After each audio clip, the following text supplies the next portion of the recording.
그것을 알려드림. 클릭해주셔서 감사합니다. 오늘은 우리에게 오는 스팸 전화, 어떻게 우리 번호를 알고 거는 걸까에 대해서 알려드리겠습니다. 오늘 주제는 이 영상을 보고 계신 학생분들은 잘 모르실 수도 있는데, 대출을 받아보셨거나 좀 사회생활을 해봤던 성인들은 문자나 전화를 받아보셨을 거예요. 뭐 이런 식인데, 김미영 팀장입니다. 고객님은 현재 2천만 원까지 대출이 됩니다. 이런 식으로 문자가 오거나 전화도 옵니다. 근데 이런 대출 전화, 스팸 전화를 받을 때마다 어떻게 우리 번호를 알고 전화를 할까 궁금했습니다. 그래서 제가 직접 전화가 어떻게 오는지 한번 알아봤습니다. 우선 저도 대출을 받아본 적이 있어서 이런 스팸 전화가 평소에 자주 와요. 그래서 평소에는 무시하던 전화를 한번 대출에 관심이 있는 척하고 받아봤어요. 여보세요? 예, 여보세요? 예수님, 아까 통화했던 OK저축은행 상담원 이은영이에요. 성함이 어떻게 되시나요? 진용진이요. 김용자 진짜 쓰니 말씀드렸다시피 조회 기록 안 남게 이유라고 한도부터 확인해 드리니까 꼼꼼하게 한번 따져보시고 마음에 드시면 저희 쪽 좀 이용 부탁드릴게요. 제 번호 어떻게 아신 거예요? 선생님을 알고 전화드린 건 아니고요. 랜덤으로 전화드린데 이제 필요하시다고 하시면 저희가 이렇게 도움을 드리는 겁니다, 선생님. 한번 들어보시고 드시면 이용하시면 되세요, 선생님. 자, 이런 식으로 대출 전화가 많이 오는데, 이거 진짜 리얼로 전화가 와가지고 제가 다시 걸어달라고 해가지고 영상을 킨 거예요. 근데 제가 전화를 다시 지금 걸면 고객님께서 응답할 수 없는 지역에 있습니다. 잠시 후 다시 걸어주세요. 응답할 수 없는 지역이라는 게 대체 어딘지 모르겠지만 어쨌든 제가 다시 전화를 걸라 그러면 이래요. 070 이런 번호로 전화가 오는데 다시 걸려고 하면 전화가 안 받아집니다. 정상적인 건 아닌 거죠. 어쨌든 다시 전화를 준다고 해서 받아봤습니다. 여보세요? 네, 안녕하세요. 저는 OK저축은행 스타법인 박상아 팀장이고요, 선생님. 금리는 좀 저렴하시고 한도는 좀 잘 나오시는 대로 해봐드려야 되잖아요. 근데 아까 전에 제가 저한테 네네. 전화 왔던 거 거기로 전화했는데 전화가 안 되던데?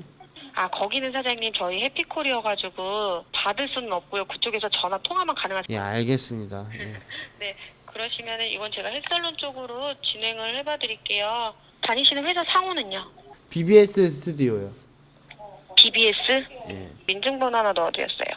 안 오는데? 진용진이에요. 김용진.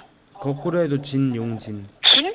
저희 같은 계열사 중에 JT랑 페퍼저축은행 이 두 쪽으로만. 이게 OK저축은행이라고 해서 전화를 했는데 맨 페퍼저축은행을 넣는다고 하거든요.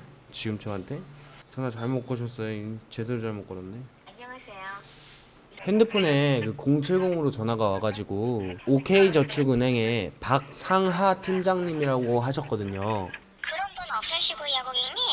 070번으로 오신 거면 보이스피싱 열심히 해보셔야 되세요. 다시 전화가 와서 저의 인적 상황을 말했더니 대출이 가능한지 확인해 보겠다고 했어요. 그리고 상담원이 어디에 누구라고 말한 소속 회사에 진짜 소속되어 있는 건지 확인해 보니까 그런 사람은 없었습니다. 그리고 이분은 나중에 전화가 와서 대출이 된다고 저에게 등본, 원초본 같은 서류들을 요구하셨어요. 대출 전화가 와서 반응을 한다면 뭐 이런 식으로 되는 거예요. 여기서 제가 서류를 내면 다금융권에서 대출이 진짜로 되거나 사기를 먹거나 둘 중에 하나입니다. 그래서 이런 전화가 어디서 오는 건지 조사하고 며칠에 걸쳐서 취재해보고 알아내봤는데, 이걸 진짜 세세하게 풀면 2부로 나눠서 해야 하고 너무 길어요. 그래서 정말 쉽게 최대한 간략하게 말씀을 드리겠습니다. 보통 우리에게 전화를 걸거나 문자를 보내는 곳은 DB를 수집하는 업체라고 합니다. 여기서 DB라고 하는 건 우리들 전화번호예요. 쉽게 이 업체를 수집 업체라고 부를게요. 이 수집 업체는 우리들의 전화번호를 어디 카드사나 어디 보험회사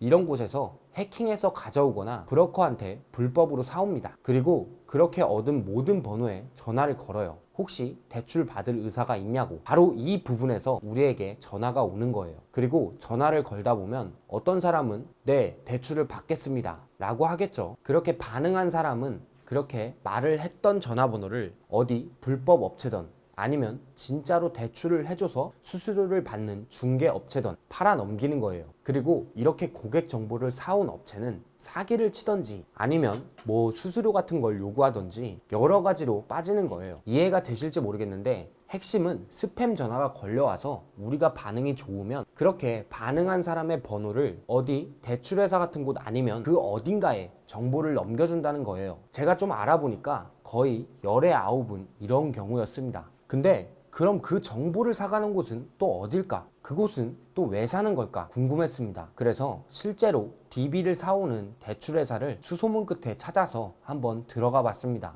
이제 저희가 대부업체를 중개를 해주는 업이라고 생각을 하시면 되는데 고객이 1차에서 먼저 통화를 한 다음에 네네. 저희한테 넘겨줘요. 직접 통화 돌리는 걸로.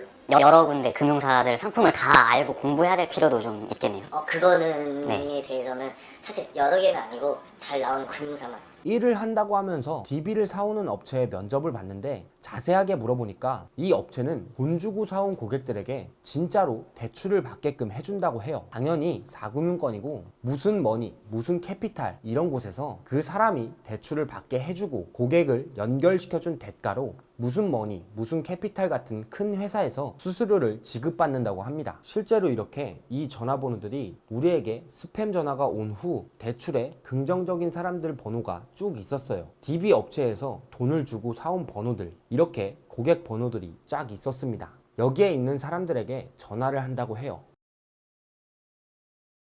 근데 이렇게 번호를 사와도 대출을 받으려고 했던 사람들이 갑자기 전화를 안 받거나 신용등급이 안 좋은 사람이 대부분이라서 대출이 잘 되지 않고 손해를 보긴 한다고 해요. 어떻게 보면 이제 영업이라 해서 편법이 안 들어갈 수는 없어요. 부동산도 똑같고 뭐 중고차 딜도 똑같고 보험도 똑같고 이게 인센티브로 들어가는 일이면 무조건 정직하게는 말하지 않아요. 그럼 이렇게 해킹을 하고 개인정보를 막 사고팔고 진짜 성인이고 경제활동을 하는 사람이라면 대출 전화나 스팸 문자를 한 번이라도 안 받아본 사람이 거의 없는데 이게 왜 잡히지 않고 성행하는 걸까? 제가 아는 변호사분에게 여쭤봤습니다. 개인정보 제공 동의서를 좀 꼼꼼히 읽어보면은 대부분 마케팅 목적으로 넘기는 거기 때문에 그런 것들은 대부분 문제 삼기 좀 어려워요. 대신 그게 만약에 재판매됐다 이런 건 안 되겠죠. 은행이 해당 DB를 다른 업체에 넘기는 것 자체는 내가 애초에 그 개인정보를 주면서 동의해 준 거기 때문에 문제가 안 돼요. 그런 이용 제공 동의서를 받을 때 제대로 설명이 안 되는 게 문제죠. 내가 여기에 체크를 하게 되면은 내 개인정보가 그런 뭐 대출업체라든지 이런 데 넘어가서 나한테 엄청난 스팸이 올 수 있다 라는 걸 우리가 알고 체크하는 게 아니거든요. 대신 체크를 한 것에 대해서는, 동의를 한 것에 대해서는 일단 넘어갈 수가 있다. 오늘의 결론, 대출 스팸 전화. 우리 번호를 브로커를 통해 사오거나 해킹을 해서 알고 있다. 혹은 본인도 모르게 개인정보 수집 동의를 누른 적이 있다. 대출을 받아보신 분들은 아시겠지만 대출을 받고 나면 정말 귀신같이 스팸 전화가 상당히 많이 와요. 그게 다 정보가 팔리고 개인정보 수집 동의 때문에 그런 거라고 합니다. 이건 꼭 알아두셔야 할 게 정상적인 대출업체는 절대로 먼저 전화하지 않는다고 해요. 평소에 궁금하셨지만 내가 알아보긴 그렇고 시간 쓰고 싶지 않은 궁금증을 댓글이나 밑에 주소로 적어주시면 그 궁금증 제가 해결해 드리겠습니다.